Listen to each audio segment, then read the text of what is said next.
Pour comprendre l'univers, vous devez l'appréhender sous forme d'énergie, de vibration et de fréquence. Nikola Tesla, l'un, si ce n'est le plus grand génie de l'histoire de l'humanité. Salut Internet épris de justice et de liberté, bienvenue sur ma chaîne. Ah, l'amour.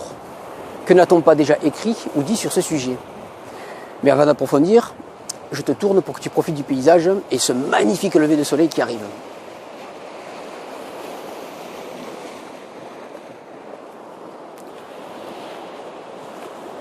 Comme d'habitude aussi, note que je ne prétends pas avoir raison ou détenir la vérité. Tout d'abord parce que je me fous royalement d'avoir raison, j'ai passé l'âge des combats d'ego, et ensuite parce que chacun a sa propre perception de la vérité, découlant directement de la manière dont on s'informe et dont on expérimente sa propre vie. Note aussi que je suis entièrement responsable de ce que je dis, mais en aucun cas de ce que tu comprends ou de la manière dont tu interprètes ce que tu entends. J'ai synthétisé des milliers d'heures de recherche factuelle, vérifiables et vérifiées, dans mon livre Chronique d'un éveil, dont je mets le lien du site éditeur en description. Par conséquent, je n'ai ni temps, ni énergie à perdre en débats et polémiques stériles. Sache donc qu'un commentaire en dit bien plus long sur toi que sur moi. Alors si ça n'est pas constructif, abstiens-toi. Alors, l'amour, qu'est-ce que c'est? Juste une mise au point avant de te donner mon avis. Même si c'est difficile à accepter, la situation que nous vivons sur Terre à l'heure actuelle ne doit rien au hasard. Elle est le fruit d'un lent processus nous menant à toujours plus d'individualisme, d'égoïsme et de narcissisme. Chacun a sa part de responsabilité là-dedans. Ne te méprends donc pas sur l'apparente candeur de ce qui va suivre. Car l'impact que l'amour et la joie en découlant ont sur la santé physique et mentale se démontre et se vérifie en tout temps et en tout lieu. Attention, il ne s'agit pas ici de l'amour charnel, ayant plus à voir avec le désir sexuel, mais bien de l'amour au sens large du terme, synonyme de bonheur. Bien que cela n'apparaisse pas de manière flagrante, loin s'en faut, on a même plutôt l'impression de l'inverse, c'est l'amour qui mène le monde. Avant de commencer à m'insulter ou me traiter de dingo, attends, t'excite pas, je m'explique. Une infime minorité de la population cultive l'amour du pouvoir et de la domination. Pour cette catégorie, l'argent, la manipulation et le mensonge sont les outils pour parvenir à ces fins. Pour une grande majorité, éduquée et maintenue dans l'ignorance de toute transcendance, l'amour de l'argent prédomine. L'argent n'est plus un simple moyen d'effectuer une transaction, mais par glissement successif est devenu une fin en soi. Pour cette catégorie, posséder pour paraître est devenu plus important que d'être. Progressivement, l'avoir a remplacé l'être. Le reste du troupeau, encore minoritaire, tente du mieux qu'il peut de cultiver l'amour de soi, de son prochain et du bien commun. S'affranchir des dogmes prétendument scientifiques et des dogmes religieux est indispensable pour comprendre, car le chemin menant au véritable amour de soi, donc aussi de son prochain, passe par la compréhension de ce qu'est notre véritable nature. Cette dernière est duale, ondulatoire et corpusculaire, énergie et matière, esprit et corps physique. L'oubli, le déni ou l'ignorance de ce fait engendre la peur, la panique et le chaos que nous constatons à l'heure actuelle. A contrario, la connaissance, la compréhension et l'acceptation de ce fait donnent naissance à la sérénité, le calme, la paix et la joie découlant de l'amour. Si je cite Nikola Tesla en introduction, ce n'est pas par hasard. Cet immense génie avait compris ce que beaucoup d'humains ne comprendront probablement jamais.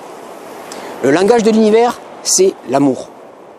Ce qui nomme univers, la science l'appelle énergie, la religion l'appelle Dieu, et afin d'éviter toute connotation, je l'appelle force transcendant tout. En effet, dans le monde de l'infiniment petit, le microcosme, rien n'est solide et tout vibre dans une infinité de gammes de fréquences. Plus les fréquences d'oscillation vibratoire de ce qui nous compose sont élevées, et plus notre état d'être tend vers sa nature originelle, la pleine santé et la joie. L'état amoureux démontre à lui seul la véracité de ce que je viens d'énoncer. Si tu l'as déjà expérimenté, tu sais de quoi il s'agit. Je ne vais donc pas m'éterniser sur le sujet. Mais au-delà de ça, c'est l'acte gratuit de faire du bien à quelqu'un sans rien attendre en retour qui exprime le mieux, selon moi, le fait que l'amour est le langage de Dieu, de l'univers. En fait, j'en suis venu à cette conclusion lorsque dans un épisode du Seigneur des Anneaux, je vis un horrible orc avoir un geste affectueux à l'égard de l'un de ses congénères. Je me fis alors la réflexion suivante. En réalité, même les êtres les plus abjects sont mus par l'amour, cette force transcendant tout. En définitive, s'il y a bien un enseignement à recevoir de ce qui se joue aujourd'hui sur notre jolie planète, c'est que nous sommes tous dans le même bateau.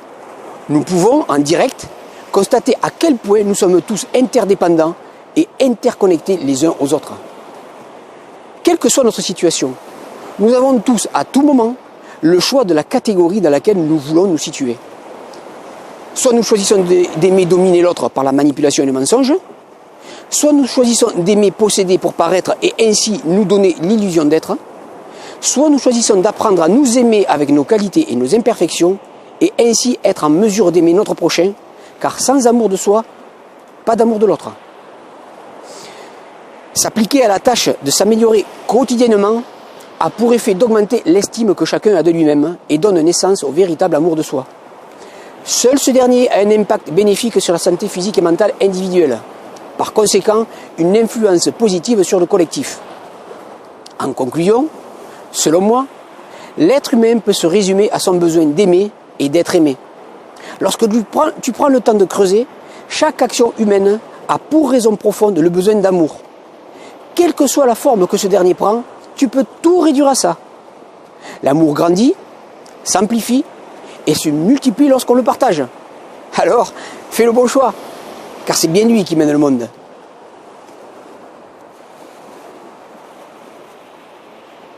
Voilà, fais-en ce que tu veux. Comme il est coutume de dire, abonne-toi, mets un pouce en l'air, appuie sur la petite cloche, commente et partage si le cœur t'en dit, mais surtout n'oublie pas, éteins ta télé, fais tes propres recherches. Car lorsqu'on suit les médias dominants, on fait partie du problème, pas de la solution. À la prochaine, internaute épris de justice et de liberté. Tu n'es pas seul. J'espère que tu as profité du paysage et de ce beau lever de soleil.